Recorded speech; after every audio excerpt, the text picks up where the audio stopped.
तो हेलो दोस्तों, सीबीएटी का एग्ज़ाम रीशेड्यूल हो चुका है एएलपी का।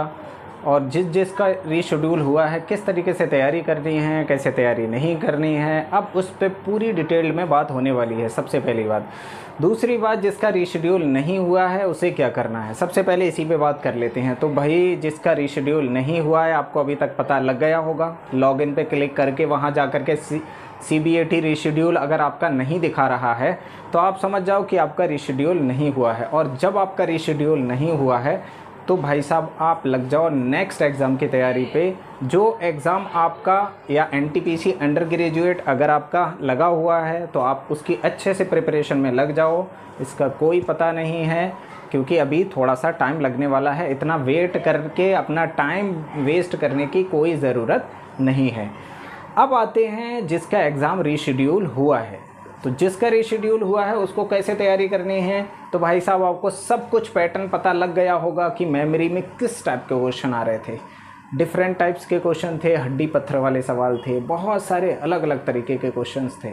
तो अब उस पर कैसे आपको टैकल करना है, आपको कैसे उसकी प्रिपरेशन करना है, बहुत ज़्यादा प्रैक्टिस करना पड़ेगी। मेमोरी का इतना भी आसान नहीं था जितना आसान आपको लगता होगा कि अरे ये तो बहुत आसान आ गया। वैसे तो बहुत शुरू में लग रहा था पता नहीं कैसे होगा, तो इतना आसान नहीं था। लेकिन हाँ, ये चीज़ आसान थी। उसमें ऑप्शन जो थे बहुत ज़्यादा क्लोजेस्ट ऑप्शन नहीं थे, मतलब आराम से छट रहे थे क्वेश्चन। वो तो मैंने भी देखा था, उस चीज़ के लिए बन जा रहे थे क्वेश्चन। लेकिन हाँ भाई साहब, प्रैक्टिस बहुत अच्छी करना पड़ेगी फिर अगर हम बात करें उसकी हिडन क्यूब, तो हिडन क्यूब भी इतना आसान नहीं था। उसमें बहुत सारे क्वेश्चन कंफ्यूजिंग थे, मतलब गलत होने वाले थे। तो आपको सबसे ज़्यादा से ज़्यादा उसको, अगर कंसेप्ट अभी तक क्लियर नहीं हुआ हो तो बहुत सारी वीडियोस पड़ी हुई हैं और आपको पता ही है उसमें मिनिमम लेना है, मैक्सिमम नहीं लेना है। तो फिर आप अच्छे से उसकी प्रैक्टिस करो, जितना ज़्यादा से ज़्यादा हो जाए। मॉक टेस्ट आपको फुल लगाने हैं। सेक्शनल किसका लगाना है, जिसमें आपको दिक्कत हो रही है, और जिसमें बहुत सारे क्वेश्चन अगर आपको लग रहा है 2 या 3 क्वेश्चन आपके रॉन्ग हो रहे हैं, तो ये मत सोचो अरे इसमें तो क्वालिफाई हो जाएगा। अरे पूरे करना पड़ेंगे आपको। एक आध तो फिर भी गलत हो जाएगा, हेजिटेशन में एक आध गलत हो जाएगा।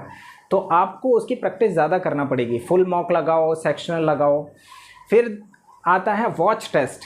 क्या लगा आपको बहुत आसान था? अरे नहीं यार, वो आसान नहीं था इतना। क्यों आसान नहीं था? वैसे क्वेश्चन आसान थे, लेकिन स्क्रॉलिंग, ये पकड़ के इधर इधर इधर सब कुछ करना पड़ रहा था ना, इस वजह से टाइम चला गया उसका। अरे मैं भी उसमें 19 ही मेरे अटैम्प्ट हो पाए, एक क्वेश्चन फिर भी छूट गया। तो आपको क्या करना है उसकी। और हाँ, एक चीज़ और उसमें देखना पड़ेगी कि बहुत सारे जो मॉक हैं उनमें क्या दे रखा है, नॉर्थ साउथ या फिर उत्तर दक्षिण, इस तरीके से पूरा लिखा हुआ है। लेकिन उसमें क्या बना दिया, नॉर्थ को एन, वेस्ट को क्या बना दिया भाई साहब, डब्लू। तो आपको थोड़ा सा इस चीज़ पे भी ध्यान रखना पड़ेगा। उसी टाइप के मॉक से आपको प्रैक्टिस करना पड़ेगी। और क्वेश्चन थोड़ा घुमाने वाले भी थे उसमें, वो भी आपको उस टाइप के क्वेश्चनों की प्रैक्टिस करना पड़ेगी। इतना आसान नहीं था। जिसकी प्रैक्टिस नहीं होगी उसको, उसके बहुत सारे क्वेश्चन गलत भी हुए होंगे और 2-4 क्वेश्चन छूटे भी होंगे। अब अगर बात करें फिगर, जिसमें काउंट, वो प्लेस, फिगर प्लेसमेंट वाला जो था, जिसमें हमें ये देखना था उसके कितने प्लेसेस चेंज हो रहे हैं। तो आपको जैसे आपने प्रैक्टिस की हो, अगर आपने ऐसे प्रैक्टिस की है कि 1 2 3 4 ये इतने हमारे चेंज हो रहे हैं, उस टाइप से आपने प्रैक्टिस की है, उसका सबसे अच्छा तरीका होता है एक उंगली से इधर देखते जाओ, बाकी दूसरा अपने नज़रों से देखते जाओ।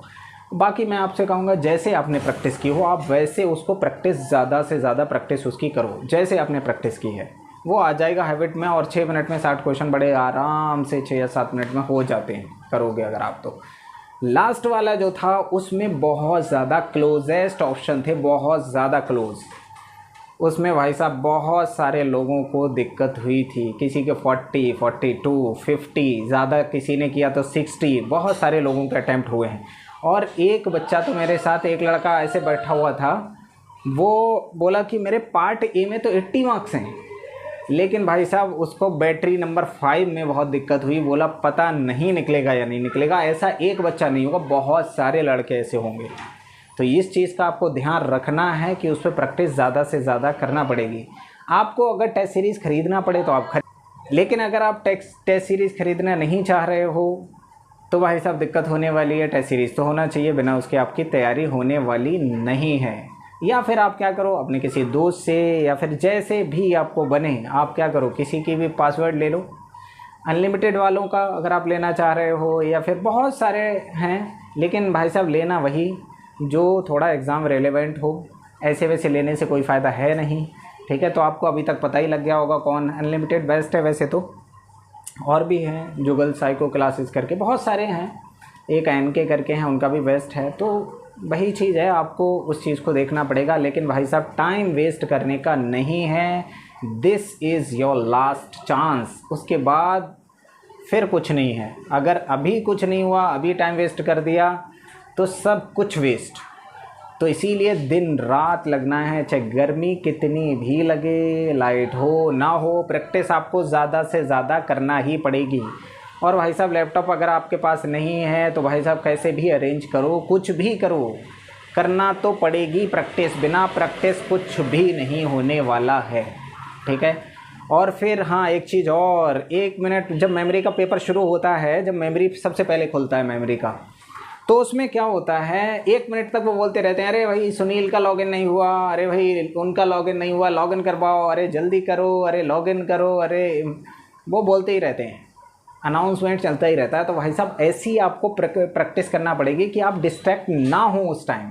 मतलब घर पे भी ऐसे एनवायरनमेंट में करो, जैसे अभी थोड़ी बहुत आवाज़ें आती होंगी ना, ऐसी ही आपको आवाज़ों में बैठ करके प्रैक्टिस करनी है, जिससे अगर वो बोलें तो माइंड में आए ही ना, आप फोकस कर पाओ। घर पे थोड़ा बहुत ऐसे माहौल में जहाँ थोड़ा सा बच्चे बोल रहे हों, इस तरीके से आप थोड़ा सा प्रैक्टिस करो, जिससे माइंड आपका अडेप्ट कर सके इन सारी चीज़ों को।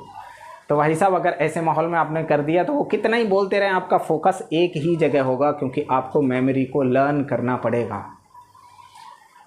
आई होप आपकी बातें समझ में आ चुकी होंगी, कैसे आपको अब तैयारी करनी है। और जिसका नहीं है तो उसको भाई साहब टाइम वेस्ट नहीं करना है। ये मत सोचो कि अरे टी स्कोर कैसे बनेगा, टी स्कोर शिफ्ट वाइज बनेगा, या फिर टी स्कोर जोन वाइज बनेगा, स्टूडेंट वाइज बनेगा, सेंटर वाइज बनेगा। आपको इन सब चीज़ों पे दिमाग नहीं लगाना है यार, वो this is not in your hand, आपके हाथ में नहीं है वो भाई साहब रेलवे के हाथ में है, जैसा वो करेगी आपको मानना पड़ेगा। तो आप अपनी प्रिपरेशन में ध्यान लगाओ। कोई दूसरा एग्ज़ाम है तो उस पर अपना दिमाग पूरा अच्छे से लगा दो, और बाद में जो रिज़ल्ट आएगा आपको बस रिज़ल्ट का ही तो वेट है। तो अपना टाइम वेस्ट करने से अच्छा है सही जगह टाइम लगाया जाए, दूसरे एग्ज़ाम को फोकस किया जाए, क्योंकि कुछ भी हो सकता है। तो आई होप समझ में आ चुका होगा कि मैं आपको क्या बताने की कोशिश कर रहा हूँ, ठीक है।